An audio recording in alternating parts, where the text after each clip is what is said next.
વલસાડ જિલ્લામાં શાળાઓ શરૂ થવાના પહેલા જ દિવસે સ્કૂલ વાહન ચાલકો હડતાળ ઉપર ઉતર્યા હતા, જેને લઈને શાળાએ આવતા બાળકો અટવાયા હતા અને વાલીઓએ બાળકોને પોતાના વાહન ઉપર શાળાએ મૂકવા જવાની ફરજ પડી હતી।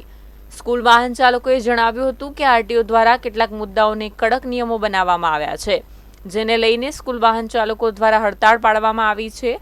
વાહનો ઉપર પીળા પાટા, સ્કૂલ વાનની સ્પીડ 20ની ઉપર નહીં રાખવી, 12 વર્ષ કે તેનાથી ઉપરની વયના બાળકોની ક્ષમતામાં બેસાડવા સહિત અનેક મુદ્દાઓને લઈ સ્કૂલ વાહન ચાલકોમાં આરટીઓ પ્રત્યે રોષ જોવા મળ્યો હતો। આ સાથે કેટલાક વાલીઓએ આ હડતાળમાં સ્કૂલ વાહન ચાલકોના કેટલાક મુદ્દાઓને વ્યાજબી ગણાવ્યા હતા, ત્યારે સ્કૂલ વાહન ચાલકોની હડતાળના પગલે વાલીઓ સહિત બાળકો પણ અટવાયા હતા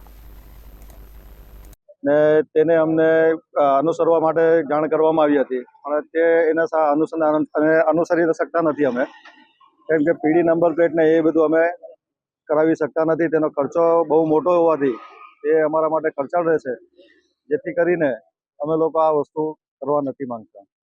અમારે જે ગાડી બંધ કરી છે તેનું બીજું એક મુખ્ય કારણ પણ છે કે કદાચ આરટીઓ કે પોલીસવાળા ચેકિંગ પર નીકળે તો ગાડીવાળા દંડથી બચવા માટે નાસભાગ કરે છે, અને એ નાસભાગમાં કોઈ અણબનાવ ન બને ને બાળકોને કોઈ પણ જાતનું નુકસાન ન થાય, એટલે બાળકોની સેફટીને જ ધ્યાનમાં રાખીને અમે આ ગાડીને બંધ કરવાનું એલાન કર્યું છે।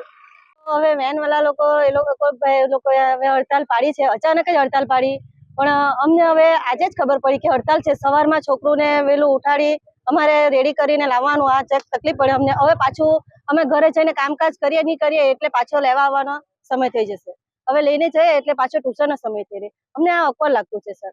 હવે જે આ વેન વાળાનું ચાલતું છે તે રીતના ચાલવા દેવો, એ લોકોની જે માંગ છે તે તમે પૂરી કરો।